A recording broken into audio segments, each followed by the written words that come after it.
The first Friday of every month, we have a segment called What to Read with McNally Robinson Booksellers. Every 2 months, they put out a newsletter.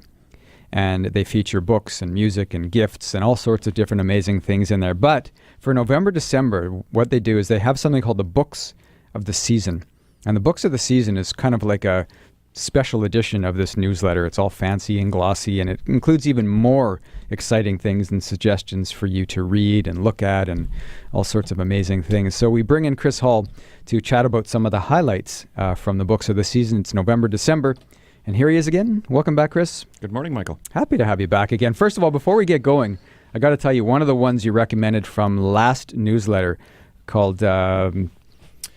In Search of a Better World. Thank you. In Search of a Better World. In search of the title, I was in search of In Search of a Better World. I wanted to thank you, first of all, for bringing up that book, because I read it, and it just left me speechless. Yeah, absolutely amazing book, amazing writing, and I want to recommend that to anybody who is in search of a better world. People searching for meaning behind everything that's going on in the world. And anyway, I just wanted to bring that up, and thank you for that. So what have we got happening for November, December? Let's start off with your first choice from the newsletter. Well, the first choice is a work of fiction, a novel by an author named Hannah Kent. This is a book called The Good People. She got on our radar with her last book, Burial Rites, which was set in Iceland and kind of a literary mystery. Mm-hmm. This one's set in 19th century Ireland, and it's about 3 women who are trying to save a disabled child. The community has run into some bad luck and kind of scapegoats this child. Thinks it's a changeling, and the fairies have come, and the good people are not necessarily good, and they've come and because of this child to wreak havoc on them. So. It's a very atmospheric novel. It takes you right back to the dirt and the cold of an Irish winter, and but a good paced read with a good plot that runs along. Does that take place in contemporary times? Do we know? No, 19th century Ireland. Yeah, there it is, 19th century rural Ireland. So sod huts and turf fires and things like that. Yeah, I remember those days.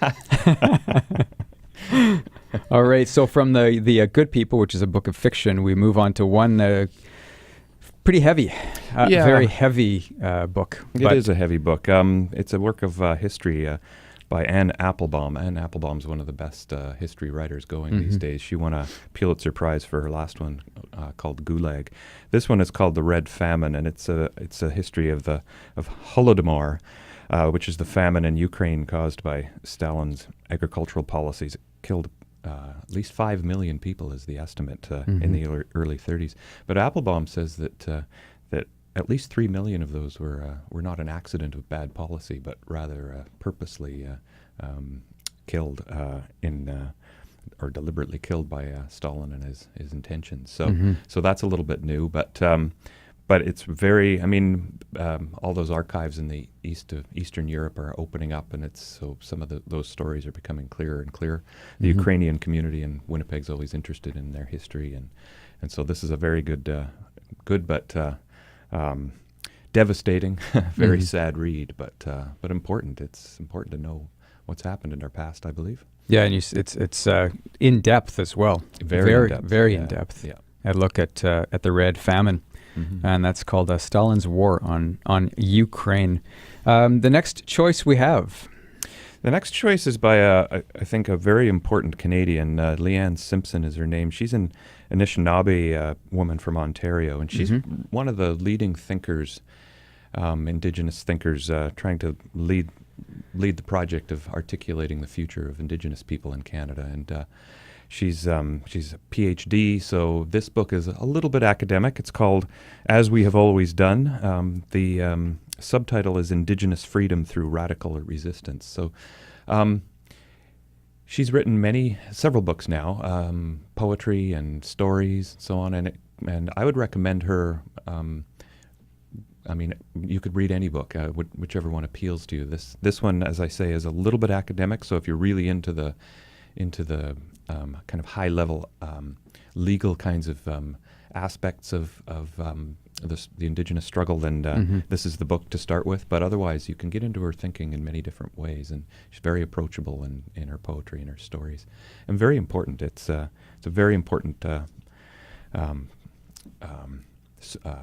context in Canada right now where a conversation needs to happen and articulation needs to happen and people like me need to listen, I think. Well, and also it's good to be educated in terms of what's happening, not just, what we see in the news, but what's happening behind the scenes, because it's always legal. There's always legalities involved in these types of things, and not a lot of people know about it. Yeah, if you're going to change things at a political level, you have to be very specific. You have to start knowing what you want. And so she's can't overestimate her importance to that project. Just a conversation with Chris Hall. It's called What to Read, as we're featuring some selections from their books of the season. It's their, this is their annual, every November, December, they come out with books of the season, which is their sort of glossy, a bit more in-depth version of their bi-monthly newsletter. So, Chris, there's so many things in these books of the season and the newsletter. What goes into choosing your Well, they're a little bit different because the books of the season has a lot more books, I guess, and a little bit more targeted towards gift giving because it's the season for that, and so they're kind of more widely selected. The newsletter is really our recommendations as a group. Try to involve as many booksellers at the store as I can and lead the way myself, but. Whether we can read them all or not, our lists are always outpace our actual reading, I think, and so this is our list, the newsletter. The Christmas catalog. It's Christmas catalog. Well, yeah, Christmas books of the season. Yeah, exactly. Christmas catalog. Yeah. Yeah, I'm always saying you can buy a gift for yourself at this time of year too. Absolutely. So we certainly recommend the same kinds of books. They're not kind of completely out of our usual recommendations, but they are slightly. We're looking for. Some of our customers have parents who may read the latest John Grisham or something, and while we don't recommend that in our newsletter because we feel like people kind of already know, you don't necessarily know if it's your father that reads it, and so we kind of steer it a little bit differently. That's one thing I've always appreciated about the bookstore is the fact that you get the input from people that work there because they're the specialists. I mean, you're an overall specialist, but these are specialists in each of the sections, and they know their stuff. They're passionate about it. So when you look through these newsletters and the books of the season, you get that sense that there's a real passion involved. So absolutely, that's certainly the driving force. And I read what I read, but other booksellers kind of help us make sure we are recommending other things as well. So we got a couple more to chat about. What's up next? Well, a couple of music books to finish off. The first one being by Alan Doyle of Great Big Sea. It's called Newfoundlander in Canada, this one. He wrote one maybe 2 years ago called Where I Belong, which was kind of an autobiography of his childhood. This one is more about his discovery of Canada as he leaves Newfoundland and starts to tour with his band. And it's the clash between preconceived notions he had of Canada, or Demon Canada as his forefathers called it, and then vice versa, the preconceived notions that Canadians had for somebody like him. So he's a great storyteller. When you read his book, it's like sitting across the table at the pub and just having him chat. And he came to the store a couple of years ago. He's coming back to the store for this one on November 23rd at 7. And so I got a chance to meet him, and he just doesn't stop telling stories. He's just a... Well, he does it through his music, through his book, his acting as well. I mean, he's an actor as well. I can't remember the name of the TV show he was in off the top of my head because I probably didn't watch it. Yeah, right. But yeah, he's amazing, great songwriter and storyteller. Yeah, great character. And he's lived it, He's lived it. He's not writing from Newfoundland, having never been out of Newfoundland. He's traveled Canada, and he's traveled the globe. Yeah. Many times over, so he's got a lot of stories to tell. And so does this next artist we're going to talk about. A little bit different personality, a little less gregarious, shall we say. Yeah. This one is a book about Joni Mitchell. A portrait of Joni Mitchell is the subtitle. Reckless Daughter is the title. Book by David Yaffe. This is, by all accounts, he had access to her and the people who know and knew her, and so set up with lots of interviews. And she's an enigmatic cultural icon of Canada, shall we say. She's got a reputation for not suffering fools and maybe being a bit cranky sometimes. So so as many artists can be, they need their space to create, to get into that space where they can write music and channel.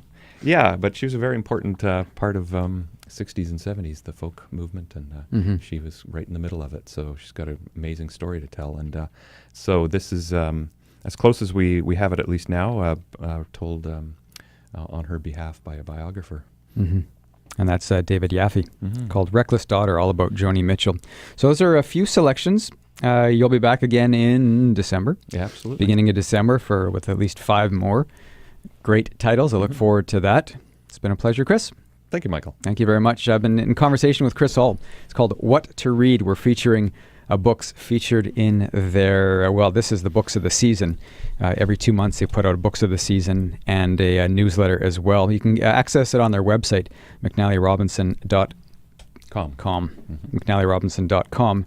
And also we've got you linked over. I've got a little, if you want to sort of read about these books as well, on our website, classic107.com.